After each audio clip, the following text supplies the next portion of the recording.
lembah kekelaman, pergumulan hidup, pencobaan, ujian kehidupan. Firman Tuhan ini katakan Bapak Ibu adalah untuk menguji kemurnian iman kita. Kenapa iman kita perlu diuji? Kenapa iman kita perlu dimurnikan? Karena tujuan Tuhan kita mau menjadi gereja-gereja dewasa, menjadi gereja-gereja yang berdampak, menjadi anak-anak Tuhan, menjadi berkat bagi banyak orang.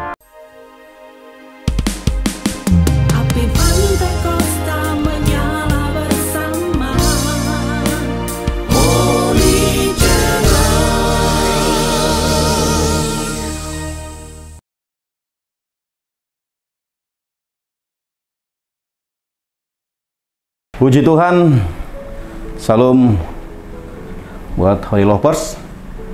Jumpa lagi bersama dengan saya, puji Tuhan. Hari ini kita akan dengarkan firman Tuhan. Judulnya adalah You Are Not Alone.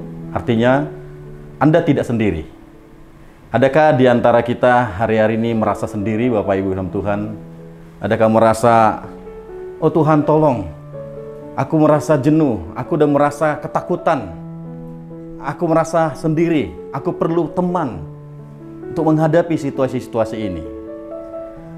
Kitab Pemazmur berkata, Bapak Ibu kekasih di dalam Tuhan, di dalam Mazmur 23 ayat 4, sekalipun aku berjalan dalam lembah kekelaman, aku tidak takut bahaya, sebab Engkau besertaku, gadamu dan tongkatmu, itulah yang menghibur aku. Ada begitu banyak kitab-kitab di kitab Mazmur, Bapak Ibu kekasih dalam Tuhan. Ada begitu banyak tentang kesedihan, tentang penderitaan, hal-hal yang boleh katakan mellow. Tapi suatu pernyataan yang luar biasa dalam kitab Mazmur ini, suatu pernyataan iman, pernyataan yang komitmen luar biasa dalam pengiringan dalam Tuhan. Dia berkata, sekalipun aku berjalan dalam lembah kekelaman, aku tidak takut bahaya. Ya. Sebab apa? Sebab Engkau besertaku. Ada penyertaan Tuhan. Ya. Pemazmur merasa dia tidak sendirian. Di saat-saat tertentu, Bapak Ibu kekasih Tuhan, seorang gembala harus mengambil risiko untuk membawa dombanya melewati tempat-tempat berbahaya, Bapak Ibu Tuhan. Itu namanya lembah kekelaman. Apa itu lembah kekelaman? Ada lembah kegelapan, lembah kematian, lembah bayang-bayang maut, lembah-lembah bayang-bayang kematian. Itulah lembah kekelaman. Mengapa seorang gembala harus membawa dombanya melewati lembah kekelaman? Setidaknya Bapak Ibu dalam Tuhan, sekali setahun gembala akan membawa kawanan domba mereka dalam satu perjalanan ke pegunungan. Selama musim semi, bukit akan berlimpah dengan es, sementara puncak gunung masih tertutup salju. Awal musim panas adalah waktu yang baik untuk mencari tempat makanan bagi domba-domba yang digembalakan seorang gembala. Sementara di atas bukit dan di bawah lembah itu ada penuh dengan air yang dapat menjadi juga perangkap bagi domba-domba yang mencari makanan. Perjalanan ke atas mungkin tidak mudah, tapi itu penting untuk kelangsungan hidup domba-domba yang digembalakan seorang gembala, Bapak dalam Tuhan. Kekelaman dalam bahasa Ibrani dikatakan salmawet. Artinya apa, Bapak dalam Tuhan? Yang pertama, bayangan gelap, kegelapan, kondisi kegelapan yang berhubungan dengan kesuraman, bahaya, bencana, dan firasat buruk. Itu di dalam kitab Ayub 3:5, Bapak dalam Tuhan. Yang kedua, kekelaman itu, Bapak Ibu, dalam bahasa aslinya ini dikatakan cincin di sekitar mata, kondisi lingkaran atau bayangan di sekitar mata, menunjukkan kondisi yang tidak sehat. Biasanya kalau orang, Bapak Ibu, ada lingkaran mata, kalau orang berkata itu ada seperti mata panda. Kenapa biasa terjadi? Biasanya orang kurang tidur, banyak masalah, mungkin ada yang nggak bisa tidur 1 hari, 2 hari, ya, sehingga ada seperti lingkaran di matanya Tuhan. Dan yang ketiga tentang salmawet, tentang kekelaman, yaitu masa-masa sulit dalam hidup, masalah dan kesusahan hidup. Itu juga pernah pengalaman Ayub dalam Ayub 2 ayat 10. Yang keempat ada tempat kematian, secara resmi gerbang bayangan, tempat di bawah bumi di mana orang mati tinggal. Dalam kitab Ayub 10:1 diterangkan di situ. Itulah kekelaman, Bapak dalam Tuhan. Jadi ada 3 hal penting pelajaran yang kita ambil dalam lembah kekelaman hari ini, Bapak dalam Tuhan. Yang pertama, belajarlah untuk menerima kenyataan lembah kekelaman. Kita belajar menerima lembah kekelaman yang kita hadapi. Akan ada pengalaman lembah kegelaman dalam kehidupan setiap orang. Ada suatu hari ketika matahari tidak bersinar terang, ketika hal-hal yang tampak suram dan sedih datang menimpa kita. Jangan terkejut Bapak Ibu dengan situasi itu. Kadangkala kita terlalu mengasihani diri kita sendiri dengan situasi-situasi kekelaman yang kita hadapi Bapak Ibu. Ya, kita merasakan, kenapa orang sana bahagia? Aku begini. Kita merasa kita adalah orang yang paling banyak penderitaannya di muka bumi ini.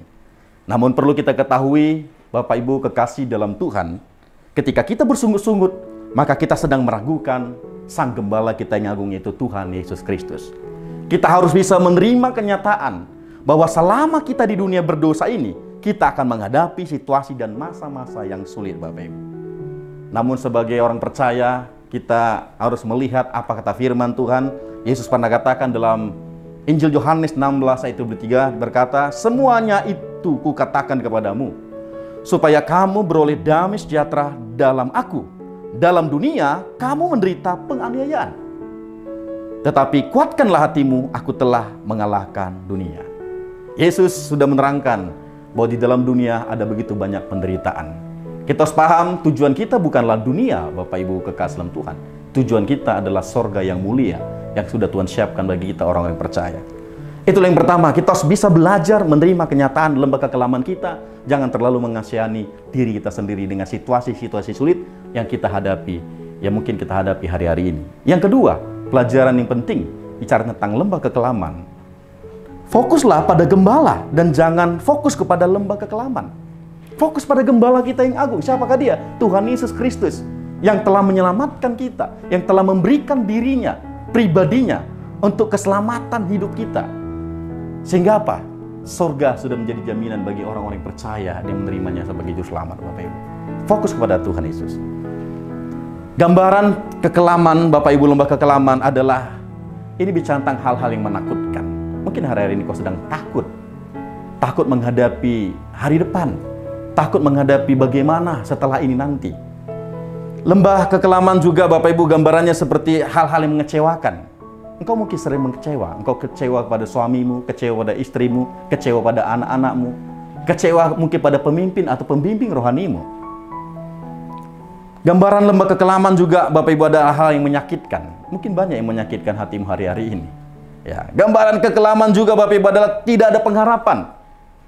Engkau berdoa, Tuhan, aku pengen mendapatkan sesuatu ini, tapi seolah-olah tidak ada lagi pengharapan. Gambaran tentang lembah kekelaman adalah hal-hal yang penderitaan. Penderitaan yang silih berganti. Yang seolah-olah belum sampai sekarang, belum selesai juga. Gambaran kekelaman juga ini bicara tentang kesedihan. Kau sedang bersedih hari-hari ini.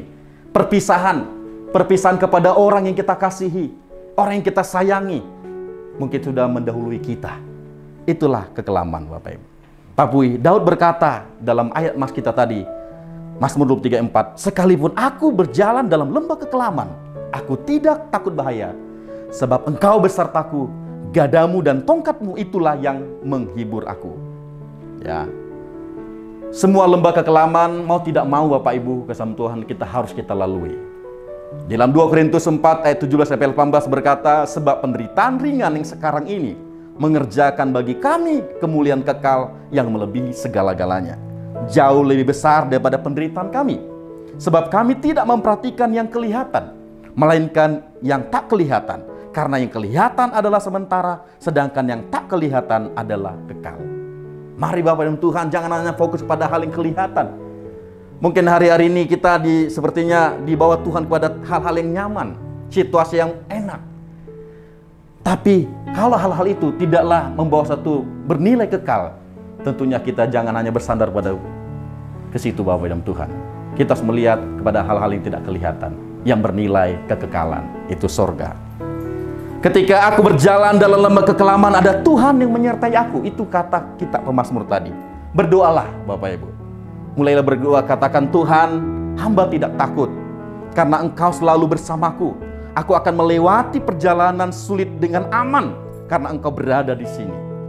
Aku bisa merasa tenang karena Engkau mampu melindungi aku. Dengan tongkat dan gada di tangan-Mu, aku akan tiba dengan selamat di tujuan-Mu." Itulah mulai berdoa kepada Tuhan, Bapak Ibu kekasih dalam Tuhan. Daud merasa yakin bahwa ia akan mampu melewati lembah kekelaman, karena ia menaruh percayaan kepada Tuhannya. Mari anak-anak Tuhan, fokuslah kepada gembala. Jangan fokus pada lembah kekelaman yang kau hadapi hari-hari ini. Pelajaran yang ketiga tentang lembah kekelaman. Lembah kekelaman akan mengingatkan kita akan kasih Allah yang tidak pernah berkesudahan. Ya. Tadi dalam tulisan Mazmur 23:4 dikatakan ada tulisan gada dan tongkat, Bapak Ibu. Tongkat itu berbentuk melengkung di bagian pangkalnya seperti gagang payung, Bapak Ibu, agar dapat mengaitkan badan atau leher domba yang jatuh terperosok di lubang atau di jurang. Ya. Tongkat berfungsi untuk menepuk-nepuk tubuh domba ketika domba mulai berjalan, melenceng ke arah atau menjauhi kawanan domba-domba yang lainnya. Itulah fungsi daripada tongkat. Ya. Tongkat ini, Bapak Tuhan, secara rohaninya adalah bagaimana tangan Tuhan.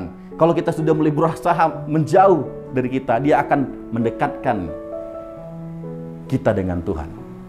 Ada gada terbuat dari akar pohon dengan panjang tidak lebih dari 40-50 cm. Ini adalah senjata ampuh untuk melawan hewan-hewan buas, ya, yang hendak memangsa domba-dombanya. Ya, inilah Bapak Ibu gada itu. Gada ini secara rohani yang Tuhan ini bicara tentang kekuasaan Tuhan, otoritas Tuhan. Ya, Tuhan punya otoritas untuk menjaga kita. Nah, mungkin kita merasa sendiri, kita merasa mungkin takut, kita merasa kecewa. Tapi ingat, Tuhan ada selalu menemani kita. Dia melindungi kita. Kekuatan kuasanya yang punya otoritas yang tinggi akan membungkus kita dengan kuasanya, Bapak Ibu. Pada waktu Daud menghadapi situasi lembah kekelaman di depan Goliat, Bapak Ibu Tuhan, 1 Samuel 17 ayat 34-36, dia berkata begini, Bapak Ibu. Tetapi Daud berkata kepada Saul, hambamu ini biasa mengembalakan kambing domba ayahnya. Apabila datang singa atau beruang yang menerkam seekor domba dari kawanannya, maka aku mengejarnya, menghajarnya, dan melepaskan domba itu dari mulutnya. Kemudian apabila ia berdiri menyerang aku, maka aku akan menangkap janggutnya, lalu menghajarnya dan membunuhnya. Baik singa maupun beruang telah dihajar oleh hambamu ini. Inilah pengalaman Daud. Inilah pernyataan Daud kepada Goliat sebagai seorang raja di perperangan antara kepada Goliat saat itu, Tuhan. Pengalaman Daud sebagai seorang gembala yang bagaimana dia menjagai kawanan domba-domba yang digembalakannya. Kalau Daud saja menjagai kawanan dombanya dengan baik, yakinlah Tuhan kita lebih daripada Daud, bahwa yang Tuhan menjaga kita. Gembala tidak mengamati kita dari kejauhan. Gembala kita yang agung itu Tuhan Yesus Kristus. Dia secara aktif terlibat dalam setiap perjalanan hidup kita. Dengan tongkat dan gada di tangannya, dia selalu menjaga. Dia bukan pengamat yang pasif, Bapak Ibu. Dia secara aktif terlibat dalam hidup kita. Dia ada dengan Anda di setiap aspek kehidupan kita. Ketika Anda berjalan dalam lembah kekelaman, ingatlah, Tuhan ada denganmu, bahkan menggendongmu melewati semua kesulitan dan pergumulan-pergumulanmu hari-hari ini, Bapak Ibu. 1 Petrus 1 ayat 6-7, demikian firman Tuhan, bergembiralah akan hal itu sekalipun sekarang ini kamu seketika harus berduka cita oleh berbagai-bagai pencobaan. Maksud semuanya itu ialah untuk membuktikan kemurnian imanmu, yang jauh lebih tinggi nilainya daripada emas yang fana, yang diuji kemurniannya dengan api, sehingga kamu memperoleh puji-pujian dan kemuliaan dan kehormatan pada hari Yesus Kristus menyatakan dirinya. Lembah kekelaman, pergumulan hidup, pencobaan, ujian kehidupan. Firman Tuhan ini katakan, Bapak Ibu, adalah untuk menguji kemurnian iman kita. Kenapa iman kita perlu diuji? Kenapa iman kita perlu dimurnikan? Karena tujuan Tuhan, kita menjadi gereja-gereja dewasa, menjadi gereja-gereja yang berdampak, menjadi anak-anak Tuhan, menjadi berkat bagi banyak orang. Apapun kesulitan yang kau hadapi hari ini, jangan langsung lemah, jangan langsung undur. Datanglah terus kepada Tuhan. Ya, Yesaya 41 ayat 10 berkata, janganlah takut, sebab aku menyertai engkau, janganlah bimbang, sebab aku ini Allahmu, aku akan meneguhkan, bahkan akan menolong engkau. Aku akan memegang engkau dengan tangan kananku yang membawa kepada kemenangan. Itu janji Tuhan kepada kita. Tuhan tidak akan pernah lepaskan kita. Dia akan pegang kita. Dia akan bawa kita kepada kemenangan. Tuhan akan memberikan kita hikmat. Tuhan akan berikan solusi dalam setiap pergumulan, situasi-situasi sulit apapun yang kita hadapi. Puji Tuhan, Bapak Ibu Tuhan. Marilah kita menjadi anak-anak Tuhan yang terus berjalan dalam hikmat dan kebijaksanaan dan pengurapan dari Roh Kudus. Lembah kekelaman adalah hal yang akan dihadapi oleh setiap umat Tuhan di dunia ini. Jangan bersungut-sungut, jangan terlalu mengasihani diri. Hadapilah semuanya itu dengan keberanian. Jangan fokus kepada lembah kekelaman, fokuslah kepada Gembala yang akan menolong kita melewati semua pergumulan hidup. Yesus tidak pernah meninggalkanmu. Engkau memang tidak melihatnya, Bapak Ibu. Namun Yesus selalu hadir dan mengerti semua kesusahanmu. Puji Tuhan, mari berjalan, hadapilah lembah kekelamanmu. You are not alone. Kamu tidak sendiri. Tuhan besertamu. Puji Tuhan. Kabarkan Injilnya, selamatkan jiwa. God bless.